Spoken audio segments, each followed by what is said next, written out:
అందరికీ నమస్కారం. అలా కొంతకాలం గడిచాక ఒకనాడు దశరథ మహారాజు సభలో ఇలా అన్నారు. నా పిల్లలకు 12 సంవత్సరాల వయసు దాటింది. వాళ్ళు పెద్దవాళ్ళు అవుతున్నారు. కాబట్టి వాళ్ళకి వివాహం చెయ్యాలని అనుకుంటున్నాను. తగిన సంబంధాలని వెతకమని దశరథుడు అంటుండగా ఆ సభలోకి ఎవరూ అనుకోని విధంగా విశ్వామిత్రుడు వచ్చాడు. వెంటనే దశరథుడు లేచి ఆయనకు ఎదురొచ్చి స్వాగతం పలికాడు. మీరు మా రాజ్యానికి రావటం మా అదృష్టం. మీలాంటి గొప్ప మహర్షులను ఉరకనే రారు. కాబట్టి మీ కోరిక ఏదైనా నేను సంతోషంగా తీరుస్తాను అని అన్నారు దశరథ మహారాజు. అప్పుడు విశ్వామిత్రుడు, దశరథ, నీకు సామంతరాజులందరూ లొంగి ఉన్నారా? దాన ధర్మాలు సక్రమంగా చేస్తున్నావా? మంత్రులందరూ నీకు సాచివ్యం చేస్తున్నారా అని పలు కుశల ప్రశ్నలు వేసి, నాకు ఒక కోరిక ఉంది, నువ్వు తీర్చాలి రాజా అన్నాడు. నీ పెద్ద కొడుకైన రాముడిని నాతో పంపిస్తావా? మా యాగాలకి అడ్డు వస్తున్న రాక్షసులను వధించడానికి తీసుకువెళతాను అని విశ్వామిత్రుడు అన్నారు. ఈ మాట విన్న దశరథుడు కింద పడిపోయాడు. ఆ తరువాత మెల్లగా తేరుకున్న దశరథుడు, ఇంకా 16 సంవత్సరాలు కూడా నా రాముడికి రాలేదు. ఆ రాక్షసులను ఎలా సంహరించగలడు? కావాలంటే నేను నా చతురంగ బలాలతో వచ్చి ఆ రాక్షస సంహారం చేస్తాను. పోనీ రాముడే రావాలంటే రాముడితో నేను కూడా వస్తాను అని దశరథుడు ప్రాధేయపడ్డాడు. అప్పుడు రాముడు పిల్లవాడు, ఏమీ చేయలేడు అని నువ్వనుకుంటున్నావు.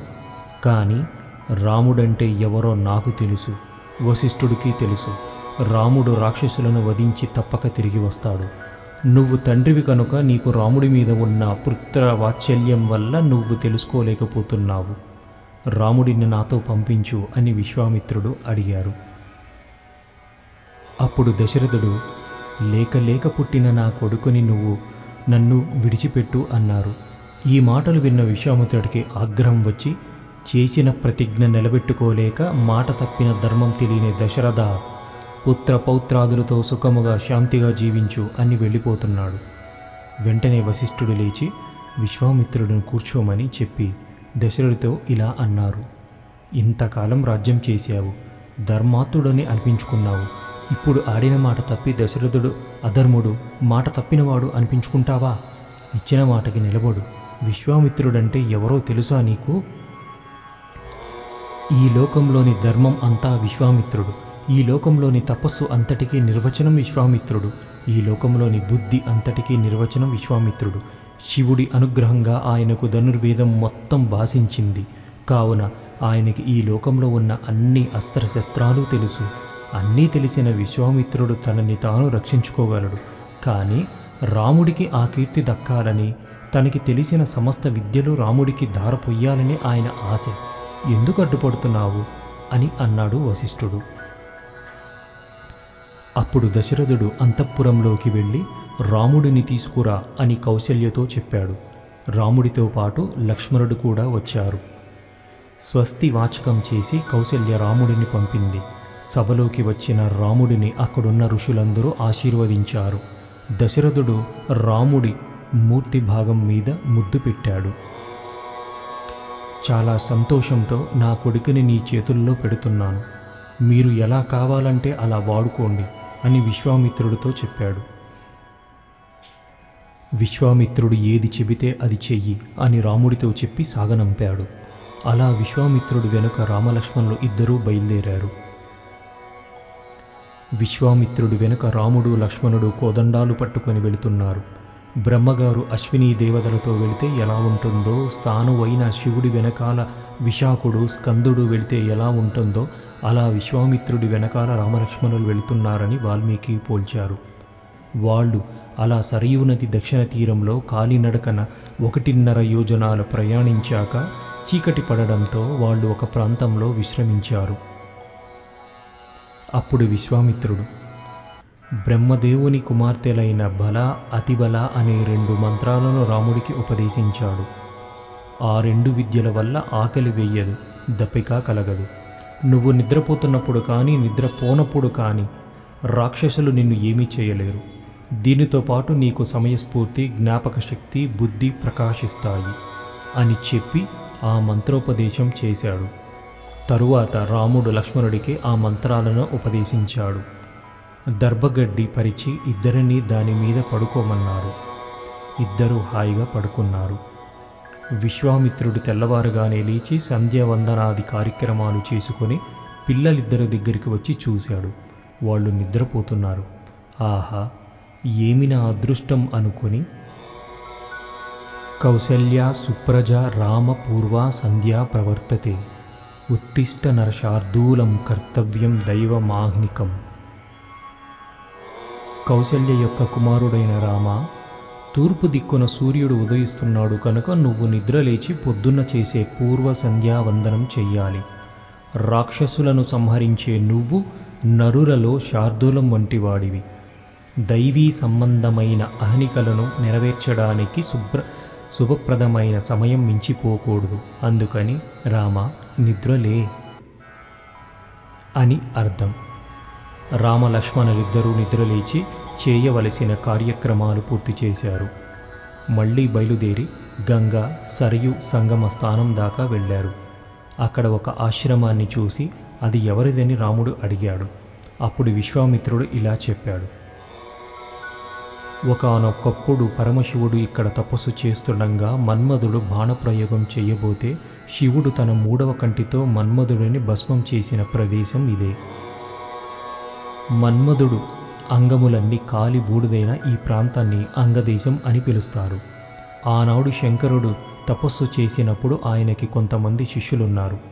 శంకరుడితో ప్రత్యక్ష శిష్యరికం చేసిన వాళ్ళ దగ్గర నుంచి ఈనాటి వరకు ఉన్న వీళ్ళందరూ పాపము లేని వాళ్ళు. కాబట్టి రామ, ఈ రాత్రికి వీళ్ళందరితో కలిసి పడుకో అని చెప్పాడు. మరుసటి రోజున ఆ ఆశ్రమంలో ఉన్న మహర్షులు గంగా నదిని దాటడానికి విశ్వామిత్ర రామ లక్ష్మణులను పడవ ఏర్పాటు చేశారు. ముగ్గురు ఆ పడవలో ప్రయాణమయ్యారు. ఆ పడవ గంగా నదిలో వెళుతుండగా ఓ చోట గట్టిగా ధ్వని వినిపించింది. అప్పుడు రాముడు అంత గట్టిగా ధ్వని ఎందుకు వినిపిస్తోంది అని విశ్వామిత్రుడిని అడిగారు. అప్పుడు ఆయన ఇలా చెప్పాడు. ఒకనాడు బ్రహ్మగారు తన మనస్సుతో కైలాస పర్వత శిఖరాల మీద ఒక సరోవరాన్ని నిర్మించారు. ఆ సరస్సుకి మానస సరోవరం అని పేరు. ఆ సరోవరం నుంచి ప్రవహించినదే ఈ సరయూ నది. పవిత్రమైన ఆ సరయూ నది ఈ ప్రాంతంలో గంగా నదితో సంగమిస్తుంది. కాబట్టి ఒకసారి ఆ నదీ సంగమానికే నమస్కరించమన్నాడు. అవతలి ఒడ్డుకు చేరాక అందరూ పడవ దిగి అరణ్యం గుండా తమ ప్రయాణం కొనసాగించారు. వాళ్ళు అలా వెళుతుంటే అక్కడున్న అరణ్యంలో ఈలపక్షులు భయంకరమైన శబ్దాలు చేస్తున్నాయి. పులులు, సింహాలు, ఏనుగులు తిరుగుతున్నాయి. ఈ అరణ్యం ఇంత భయంకరంగా ఎందుకుందని రామలక్ష్మణులు విశ్వామిత్రుడిని అడగగా ఆయన ఇలా చెప్పారు. పూర్వము ఇక్కడ మలదము, కరుషము అని 2 జనపదాలు ఉండేవి. ఎంతో సంతోషంగా ఉండాల్సిన ఈ 2 పట్టణాలు ఇవాళ అలా లేవు. దీనంతటికీ కారణం తాటక అని ఒక స్త్రీ. ఆమె ఒక యక్షకాంత. రాక్షసిగా మారి ఇక్కడున్న జానపదులందరినీ హింసించేది. అందుకని ఇక్కడ ఎవరూ లేరు అన్నాడు. అప్పుడు రాముడు, అసలు ఈ నగరాలు ఎలా ఏర్పడ్డాయి అని అడుగగా విశ్వామిత్రుడు ఇలా చెప్పారు. ఒకప్పుడు ఇంద్రుడు వృత్తాసురుడనే రాక్షసుడిని సంహరించాడు. వృత్తాసురుడు బ్రాహ్మణుడు కావడం వల్ల ఆయనని చంపినందుకు ఇంద్రుడికి బ్రహ్మహత్యా పాతకం వచ్చింది. ఆ బ్రహ్మహత్యా పాతకం వల్ల ఇంద్రుడికి 2 లక్షణాలు వచ్చాయి. ఆయనకు శరీరంలో మలం పుట్టడం ప్రారంభమైంది. అలాగే ఆకలి కూడా కలిగింది. అప్పుడు ఆయన ఋషులను ఆశ్రయిస్తే వాళ్ళు ఆ 2 లక్షణాలను తొలగించారు. కానీ ఆ 2 భూమి మీద పడ్డాయి. అవి పడ్డ ప్రదేశాలను మలదము, కరుషము అనే 2 జానపదములుగా వర్ధిల్లుతాయి. ఇక్కడున్న ప్రజలు సుఖ సంతోషాలతో ఆనందంగా ఉంటారని ఇంద్రుడు వరం ఇచ్చాడు. అలాగే పూర్వకాలంలో సుకేతు అనే యక్షుడికి పిల్లలు లేకపోతే బ్రహ్మగూర్చి తపస్సు చేశాడు. బ్రహ్మదేవుడు ప్రత్యక్షమై, నేను నీకు కొడుకులను ఇవ్వను, ఒక కూతురుని ఇస్తాను. ఆమె కామరూపి, మహా అందగత్తె, ఆమెకి 1000 ఏనుగుల బలం ఉంటుంది అని వరం ఇచ్చాడు. ఆమె పేరు తాటక. ఆమెకి యవ్వనం వచ్చాక సుందరుడికి ఇచ్చి వివాహం చేశారు. వాళ్ళకి మారీచుడు జన్మించాడు. 1000 ఏనుగుల బలం ఉండడం వలన గర్వంతో అరణ్యంలో ఇష్టమొచ్చినట్లు తిరిగేవాళ్ళు. ఒకనాడు సుందరుడు అగస్త్య మహర్షి మీద దాడికి దిగాడు. ఆయనకి ఆగ్రహం వచ్చి సుందరుడిని సంహరించారు. ఇది గమనించిన తాటక తన కుమారుడితో కలిసి అగస్త్య మహర్షిని మీదకు వచ్చింది. అప్పుడు ఆయన తాటకిని, నీకు వికృత రూపం వచ్చుగాక అని మారీచుడిని ఇవ్వాల్టి నుంచి రాక్షసుడి అవుతావని శపించారు. ఆ తాటక ఈ 2 నగరాల్లో సంచరిస్తుంది. ఆమె నరమాంస భక్షణకు అలవాటు పడింది. అందుకే ఈ నగరాలలో జనాలు ఊరు వదిలి వెళ్ళిపోయారు. కాబట్టి రామ, నువ్వు ఇప్పుడు ఆ తాటకని సంహరించాలి. నువ్వు చేసే పని దోషమే అయినా ప్రజాకంటకులైన వాళ్ళని రాజు సంహరించి తీరాలి. పూర్వకాలంలో మందర అనేటటువంటి ఒక స్త్రీ భూమిని సంహరించడానికి ప్రయత్నిస్తే ఆమెను సంహరించారు. అలాగే భృగు మహర్షి భార్య ఇంద్రుడిని సంహరించడం కోసం తపస్సు ప్రారంభిస్తే శ్రీ మహావిష్ణువు ఆమెను సంహరించారు. నువ్వు కూడా ఈ తాటకని సంహరించు అని విశ్వామిత్రుడు అన్నారు. మా తండ్రి గారు మీరు ఏది చెయ్యమంటే అది చెయ్యమన్నారు. గురువుగారైన మీరు చెప్పారు కనుక లోకాన్ని రక్షించడం కోసం బ్రాహ్మణులను, గోవులను, ఇక్కడ ఉంటున్న అన్ని ప్రాణులను కాపాడడం కోసం సుశక్తియుడైన నేను తాటకని తప్పక సంహరిస్తాను అని రాముడు అని తన ధనుస్సు తీసుకొని ధనుష్టంకారం చేశాడు. ఆ ధ్వని విన్న తాటక్కి అది ఎటువైపు నుంచి వస్తుందో అటువైపు బయలుదేరింది. తాటక రామలక్ష్మణులున్న ప్రదేశానికి వచ్చింది. తాటకని చూసిన రాముడు లక్ష్మణుడితో, ఈ తాటకని ఓ మోస్తరు వాళ్ళు చూస్తే గుండె ఆగి చనిపోతారు లక్ష్మణ అన్నాడు. ఆ తాటక ముందు బ్రహ్మర్షి అయిన విశ్వామిత్రుడికి మీదకి దూకింది. అప్పుడాయన ఒక హూంకారం చేసేసరికి అది స్తంభించిపోయింది. ఉన్నచోటే నిలబడిపోయింది. వెంటనే తన మాయతో రాళ్ల వర్షం కురిపించింది. ఆ తాటక రేపిన ధూళి అందరి కళ్ళల్లో పడింది. అప్పుడు విశ్వామిత్రుడు రాముడితో, ఇంకా ఉపేక్షించే లాభం లేదు, తొందరగా ఆమెను సంహరించు అన్నాడు. ఎంతైనా ఆడది కదా, ముందు దీన్ని గమనశక్తిని కొట్టేద్దాము, అప్పుడన్నా మారుతుందేమో చూద్దాము అని రాముడు కాళ్ళు, చేతులు, లక్ష్మణుడు ముక్కు, చెవులు నరికారు. అప్పుడు ఆ తాటక మాయారూపం పొంది మాయమైపోయింది.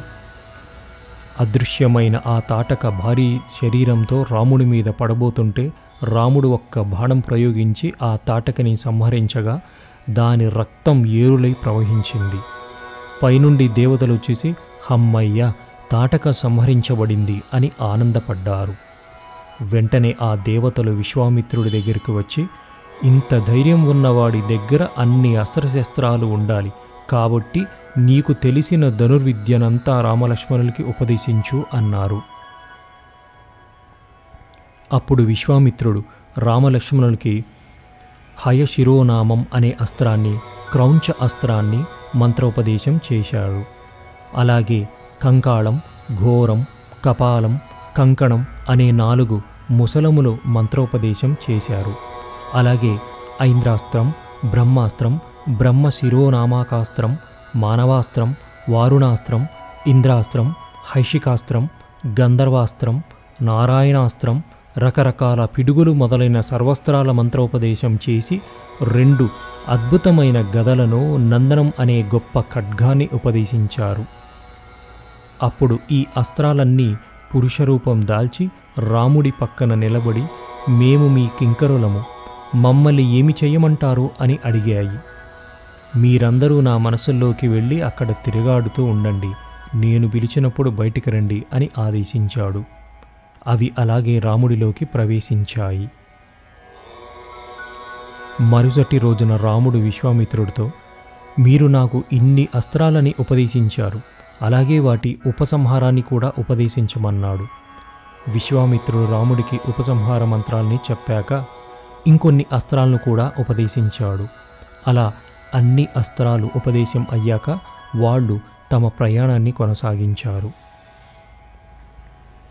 అలా వెడుతుండగా అక్కడొక ఆశ్రమం కనిపించింది. ఆ ఆశ్రమం ఎవరిదని రాముడు అడగగా విశ్వామిత్రుడు ఇలా చెప్పాడు.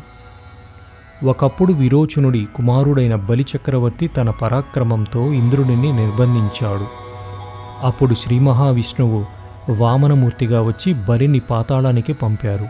ఆ వామనమూర్తి తపస్సు చేసిన ఆశ్రమమే ఈ ఆశ్రమం. దీనిని సిద్ధాశ్రమం అంటారు. ఇక్కడే కశ్యప ప్రజాపతి తపస్సు చేశారు. ఇక్కడే విష్ణువు ఇంద్రుడికి తమ్ముడిగా ఉపేంద్రుడిగా పుట్టారు. నేను యాగం చేస్తున్నది కూడా ఈ ఆశ్రమంలోనే అని చెప్పి అందరూ ఆ ఆశ్రమంలోకి వెళ్ళారు.